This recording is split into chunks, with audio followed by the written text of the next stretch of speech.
Boa noite, boa madrugada, graça e paz a todos, sejam bem-vindos.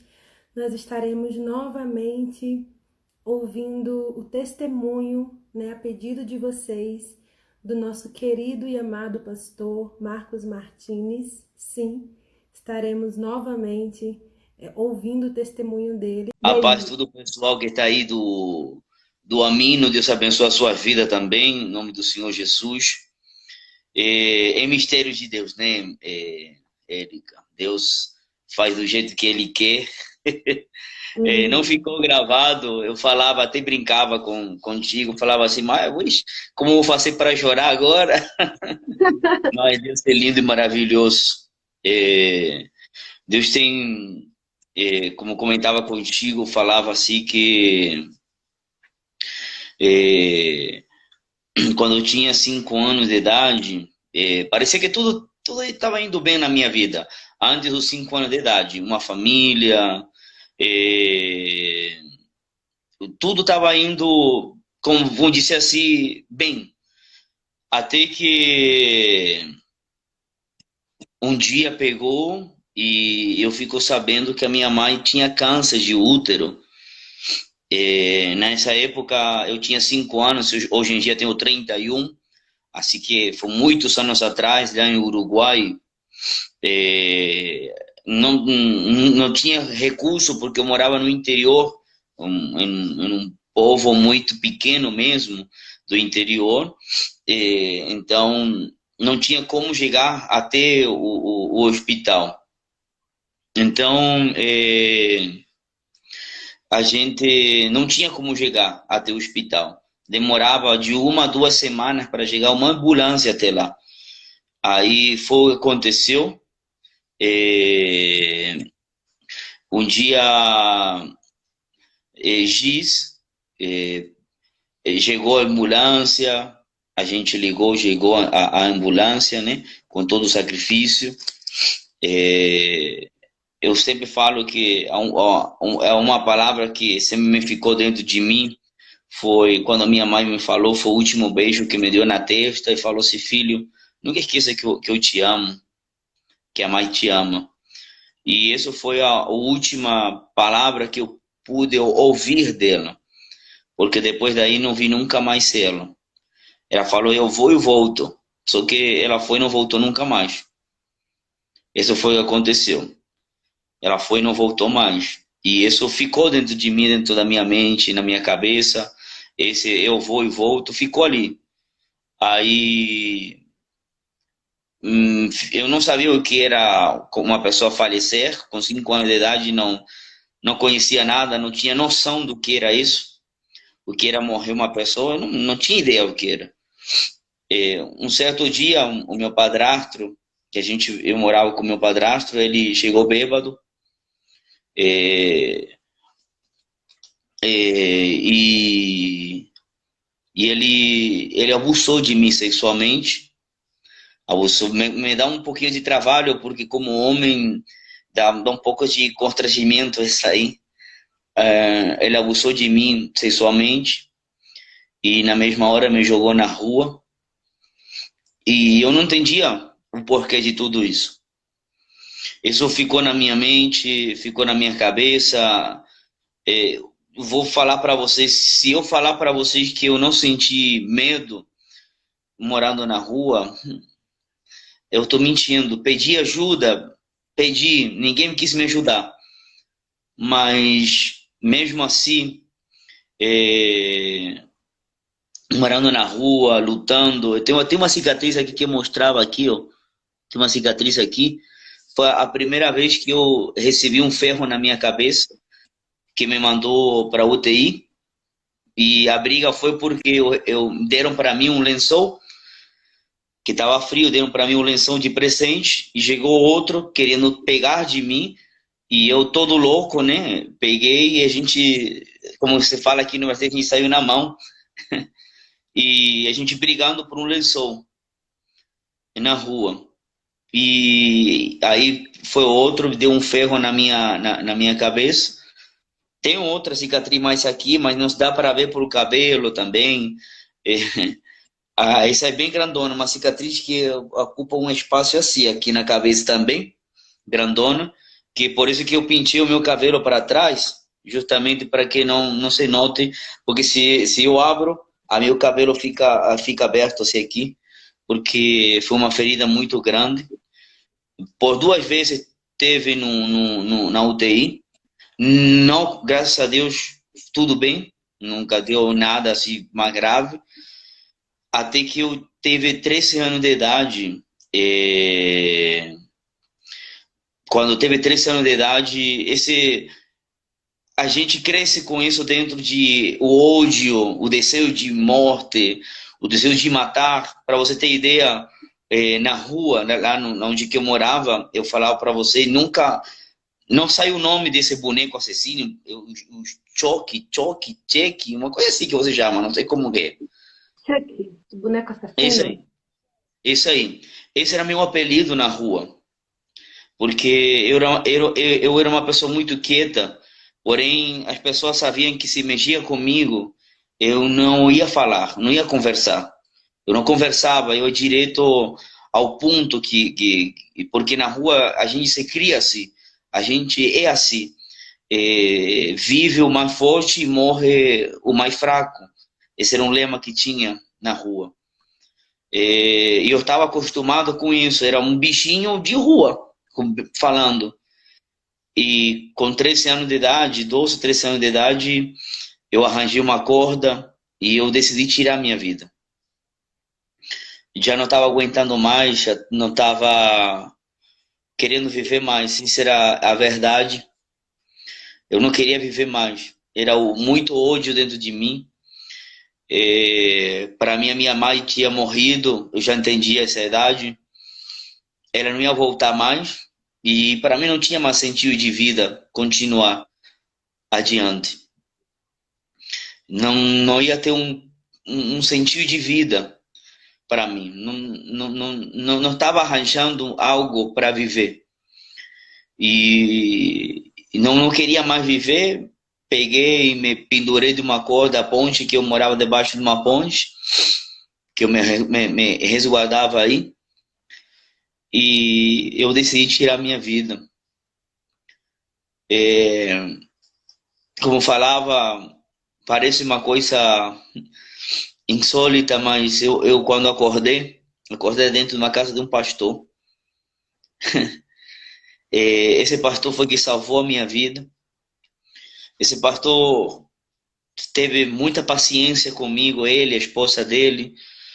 Eu lembro que eu acordei todo louco, em defesa, porque eu vivia sempre, eu dormia com o olho fechado, outro olho aberto, porque acostumado na rua, e já acordei já querendo brigar, porque eu estava acostumado a isso já.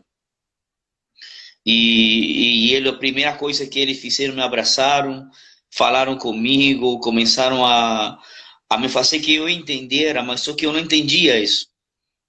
Aí quando eu olho meu corpo, tinha roupa nova, tinha um tênis novo. E era depois de muitos anos, minha primeira vez que eu estava vestindo uma roupa nova, um tênis novo. E isso para mim foi algo, como explicar para vocês? Algo muito grande assim, entendeu? Entre o meu amigo aí, pastor José Paz, pastor, Deus abençoe o Senhor. Isso para mim foi algo muito grande para mim. É, Aí quando eu lembro que tinha café quente na mesa, tudo. Depois de muitos anos, eu já não sabia o que era isso. Na verdade, já não estava sabendo mais o que era um café quente na mesa, o que era ter comida na mesa, porque estava acostumado a comer do lixo. É, e depois ele foi me ensinando, eu fui crescendo, né? Fui crescendo, ele pegou, me ensinou tudo o que eu sei hoje em dia. Se eu sempre falo assim, eu agradeço a Deus e agradeço a vida desse grande homem de Deus que me ensinou tudo o que eu sei. tudo. Foi um processo muito grande, muito, muito grande. Quando eu pensei que tudo, que aí já tinha 14 anos. Aí eu falava ele de pai, né? Chamava ele de pai. O pai chega para mim e fala, fala assim, a partir de hoje você vai morar na igreja. Cara, e eu estava, eu lembro, todas as madrugadas, eu pegava a Bíblia, começava a pregar, imitando ele. Que isso era a verdade, imitava ele. Eu sempre fui de ter esse caráter, sempre animado. Imitava ele e tal. E um dia teve a bendita graça e a ideia de subir no altar. E aí, quando começa a minha vida com Deus. Quando eu subi no altar, quando eu subi no altar, meu amado, eu escuto uma voz e Deus falando, desce. Desce porque não há muito hoje ainda no teu coração. Quando eu desci, aí veio uma palavra que até o dia de hoje eu sempre carrego essa palavra e falo dessa palavra em Mateus 18, 21, que fala assim, então Pedro, aproximando-se dele, disse, Senhor, até quantas vezes perdoarei? Até 7? Jesus lhe disse, não te digo até 7, mas até 70 vezes 7. E isso começou a mexer na minha vida, no meu coração, até 70 vezes 7. E eu perguntava, mas o que tenho que perdoar? Porque o que tinha que perdoar já tinha sido perdoado. Na minha cabeça não tinha o que mais perdoar. E, e Deus me falou, é o teu padrasto. E eu lembro que no outro dia eu me cruzo com ele. Ele ia por uma rua, do outro lado da rua eu me cruzo. E o mesmo desejo de ódio, o mesmo desejo de querer matar ele, porque se você me pergunta, Marco, você queria perdoar? Eu vou te falar não. Eu não queria, sabe o que eu queria? Era matar. Eu queria matar ele. Eu tinha esse desejo de vingança. Na minha cabeça era o seguinte: se eu matasse ele, eu ia ficar melhor. Esse estava na minha cabeça. E a palavra de Deus estava me ensinando o contrário. E essa foi a luta que eu tive dentro de mim, uma luta interna dentro de mim, que Deus começou, o Espírito Santo começou a tratar comigo e falava perdão, para perdoar toda hora. Eu tinha que perdoar. Eu tinha que perdoar, que eu tinha que perdoar. E um dia eu tomei essa decisão, porque perdão a gente não sente, a gente não tem que sentir, porém é uma decisão que a gente toma para o perdão. A gente tem que tomar uma decisão. E um dia eu tomei essa decisão. Eu fui até o bairro que eu morava lá em Uruguai, em Paysandú. É um bairro que eu morava, fronteira com a Argentina, de tu falar. Quando cheguei até ele, ficaram muito impactados, e ele foi um que ficou muito impactado. Eu falava hoje que ele chegou a se fazer até xixi na roupa, porque ele teve medo, porque ele pensou que ia matar ele.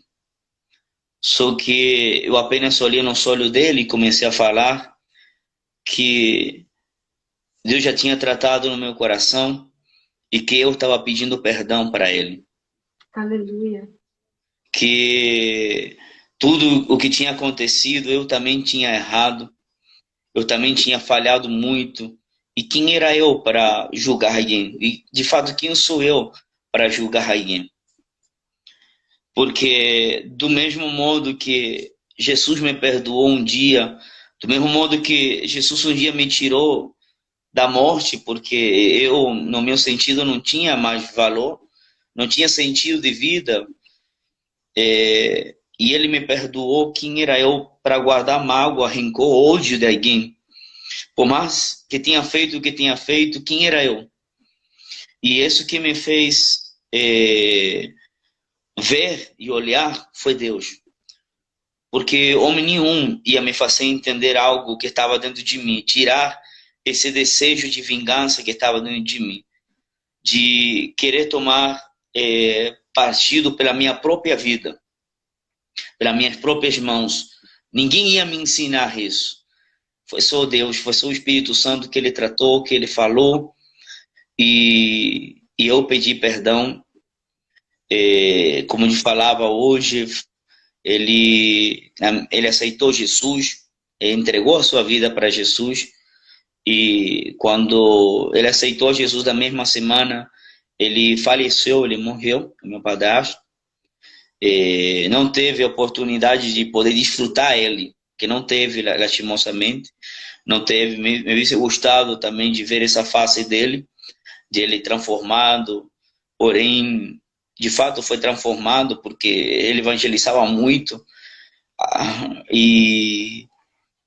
mas eu posso dizer que eu tive a oportunidade de olhar nos olhos dele e poder pedir perdão para ele, de olhar face a face e poder dizer, de fato, eu perdoei.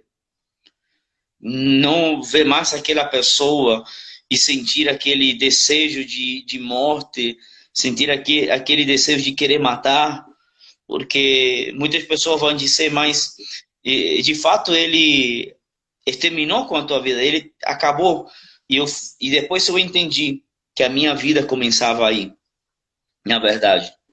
Porque hoje em dia muitas pessoas chegam mal, chegam tristes, e eu posso aconselhar, posso abraçar, como falava, como o meu pai fez, meu outro pai, esse pastor, ele fez, ele apenas me abraçava e ele me acalmava apenas com um silêncio e um abraço. E às vezes isso que está faltando é uma compreensão, é apenas um abraço e um silêncio que fala muito mais alto que qualquer outra palavra, ou que abra uma Bíblia, que abra o que for. Apenas isso fala muito mais alto. Hoje eu não tenho um irmão, não tenho pai, não tenho mãe. A minha família são aqueles que vêm na igreja. Eles são a minha família. Esse pastor que entrou hoje aqui, pastor do mesmo ministério que eu sou, do mesmo ministério que eu sou, ele é também, o pastor José. Ele me conheceu também lá no Uruguai. Tive o privilégio de trabalhar com ele também. Acho que ele até saiu agora. Me sinto honrado de que ele esteja aqui. E tem uma coisa que eu sempre faço. Eu sempre falo para todo mundo: honre os seus pais mentre estejam em vida. Cuidem deles mentre estejam em vida. Porque a família é algo constituído por Deus. E só aqueles que não temos uma mãe, que não temos mais os nossos pais, sabemos que tanta falta faz. Que falta, e se eu falo para vocês que na minha vida não me fez falta, eu estou mentindo. Porque a falta que muitas das vezes a minha mãe faz para mim, até hoje mesmo sendo já grandão com 31 anos, muitas das vezes eu sinto falta. Como eu falava e sempre falo, todo lugar que eu vou, cada altar que eu piso para pregar, eu sempre falo o seguinte: se a minha mãe estiver aqui, seria a minha rainha, a primeira pessoa que estaria não na primeira fila da igreja, ela estaria em cima do altar com o filho dela. Seria ela. Eu daria tudo para ela.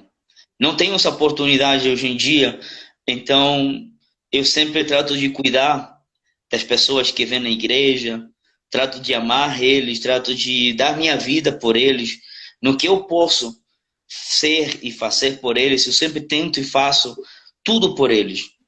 E por isso eu me acostumo de abraçar todo mundo, elogiar todo mundo. Muitas pessoas vão pensar errado. Quando eu cheguei aqui na cidade que eu tô, é uma cidade gaúcha. Então o gaúcho, ele é muito preconceituoso. E quando eu cheguei aqui, eu sempre tenho esse costume de elogiar todo mundo, eu termino o culto, abraço todo mundo, até que o povo se acostumou a isso. De receber um elogio, de receber um abraço. É para você ver, o povo não sai da igreja se o pastor não abraça eles. Ele não sai se não abraça ele. Fala assim, não, pastor, cadê meu abraço? Aí eu vou lá, eu abraço as pessoas. É, isso que eu tenho feito até hoje, simplesmente poder espalhar o que Jesus fez pela minha vida, o que ele fez, e sempre pregando e falando do perdão de Deus, que se existe e se se pode quando a gente quer, é apenas deixar tratar ele nas nossas vidas, que ele sabe o que faz. Às vezes a gente passa por muitas coisas, muitas dificuldades, e às vezes a princípio a gente não entende. Mas hoje em dia olhar, poxa, eu pastor, me olho, eu falo assim, muitas das vezes penso o que Deus fez na minha vida, me relembro, como depois que a gente terminou a live, eu me deitei um pouco, estava me relembrando, falava assim, poxa, eu sou pastor, estou em outro país, cara, eu uso sapato, não, antigamente não tinha isso, olha a roupa que eu uso. Aí você diz, mas isso é algo simples. Para mim não é. Hoje em dia tenho o que eu quero. Hoje em dia eu posso me dar o luxo para isso. E, e ninguém vai me dizer ou me falar que não. Entendeu? Então, para mim é algo maravilhoso. Algo lindo demais. Valorizar aquilo que a gente às vezes menospreza, eu tenho para lá. E isso é o mais valoroso que a gente tem para continuar adiante. As pequenas coisas e que estão as grandes bênçãos para nós. E isso foi o que eu aprendi e aprendo dia a dia das pequenas coisas. O pastor Marcos, só queria esmiuçar um pouquinho mais aí a respeito do perdão, né, que já foi falado na live mais cedo e agora novamente com essa reflexão no seu testemunho. Muita gente fala assim, fulano diz que perdoou, mas ela não esquece, né? E eu costumo dizer que perdoar não é esquecer, porque a gente não perde a memória porque a gente perdoou alguma coisa, né? O que aconteceu, ele vai ficar na nossa memória mesmo.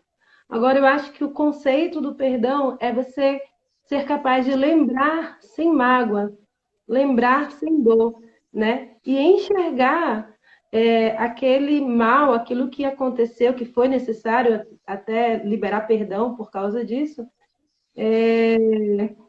como algo que Deus permitiu que acontecesse para que você pudesse crescer, né? Tanto como pessoa, como também como homem de Deus, né? Para você poder provar realmente que, assim como Deus nos perdoou sem sermos merecedores, nós também precisamos exercitar esse perdão, esse amor por outras pessoas. Eu queria que você falasse agora especificamente sobre o perdão, né? Por que o perdão foi tão importante na sua vida? O que Deus fez na sua vida depois que você liberou esse perdão? Porque você falou, a partir daí, a minha vida começou. Depois que você liberou o perdão. O que foi que aconteceu na sua vida depois que você liberou o perdão? Então,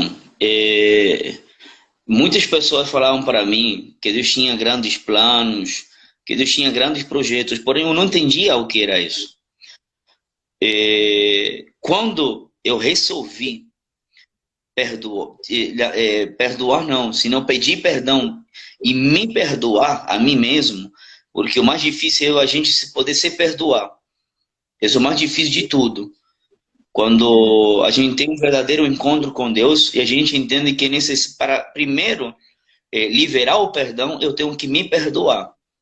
Quando eu me perdoei, eu me auto-enxerguei, falo assim, peraí, mas eu também não sou merecedor do perdão de Deus. Então, quando eu comecei a entender isso, foi quando eu lancei o perdão.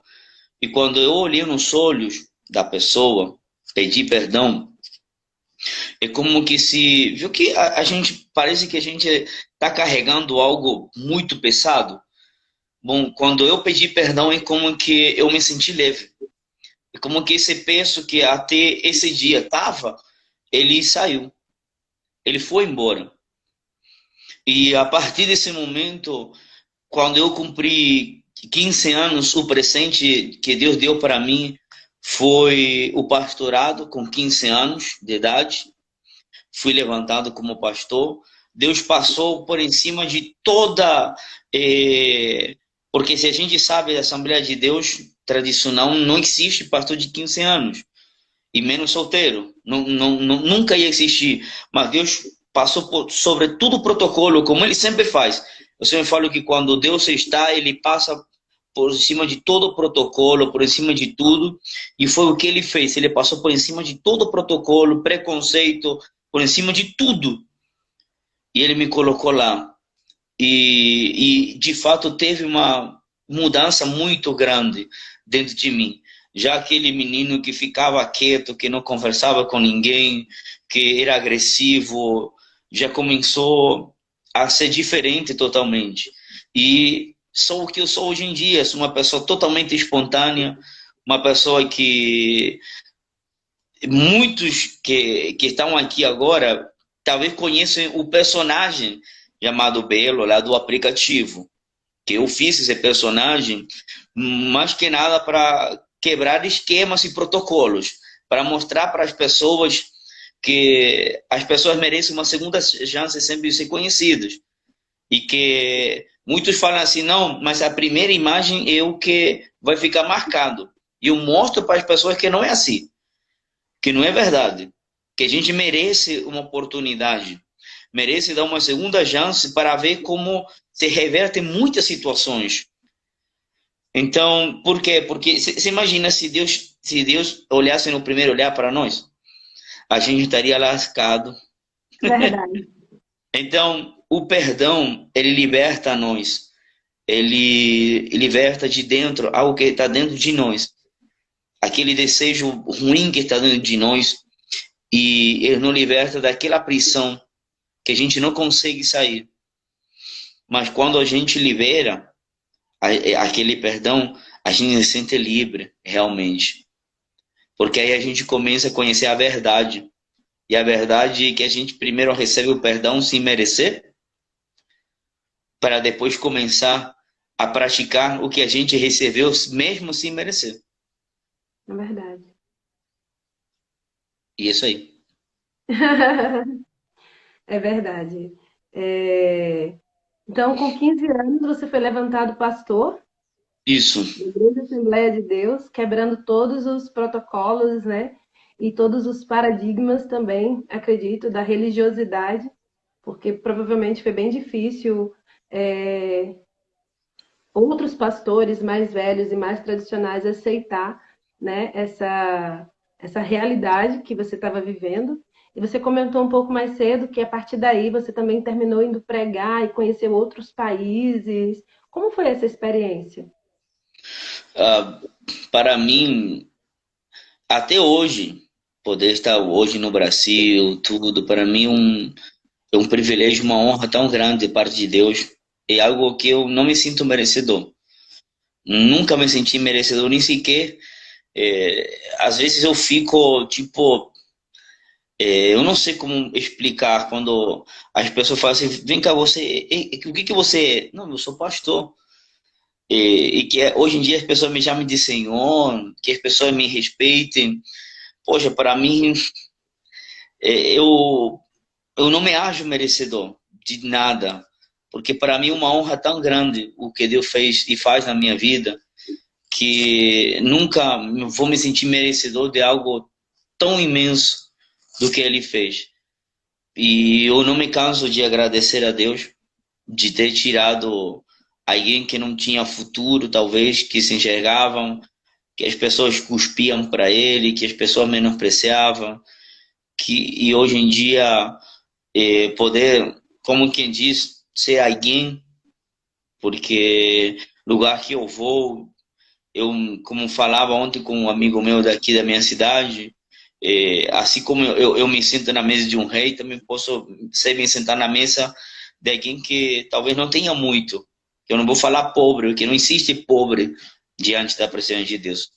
Talvez não tenha Uhum. muito, mas é, e não me sinto merecedor, mesmo, não importa onde eu estiver, eu merecedor não sou. E sempre vai ser uma honra, de onde Deus falar, eu pego a minha mala e vou. Não coloco um A para Deus, nunca eu faço isso. Eu vou embora e já me acostumei assim e assim sou. Amém. Glória a Deus por isso. Bem, gente, essa foi mais uma vez o testemunho do nosso amado pastor Marcos. É uma história realmente emocionante. Eu acho que, assim como eu, se você ouviu com atenção, você tirou uma lição. Pelo menos eu tirei essa lição quando eu ouvi a primeira vez, e cada vez que o pastor conta, eu me emociono de novo, porque eu fico pensando, quem sou eu para dizer que o meu problema é grande, né? Uma pessoa que passou por tantas dificuldades, que perdeu a mãe, que sofreu abuso, que foi para a rua, que tentou se matar ainda criança, né? E hoje essa pessoa incrível, né? Realmente é apaixonante, que as pessoas conhecem, descobrem que realmente por trás daquele personagem brincalhão, que zoa, que ri, que se diverte demais, tem, na verdade, uma história de superação tão tremenda, né? Eu acho que vale a pena refletir. O seu problema, ele pode ser grande para você, mas ele não é grande para o tamanho do seu Deus. E do jeito que Deus transformou a vida do pastor Marcos e fez com que ele se tornasse essa pessoa tão abençoada, inspiradora. Imagine, uma pessoa que antes precisava de alguém, hoje ajuda outras pessoas com essa história. É realmente uma prova que Deus, ele transforma o pouco em muito e ele faz tudo da forma como ele quer. Não é como a gente pensa, não é como a gente quer, é da forma como ele quer trabalhar. Então, que Deus possa abençoar a sua vida através desse testemunho. Lembre-se que Ele está no controle de tudo, não importa o que aconteça com você. Se você verdadeiramente ouvir a voz do Espírito Santo, como o pastor Marcos disse que ouviu, no altar do Senhor, precisa liberar perdão e atender ao chamado de Deus.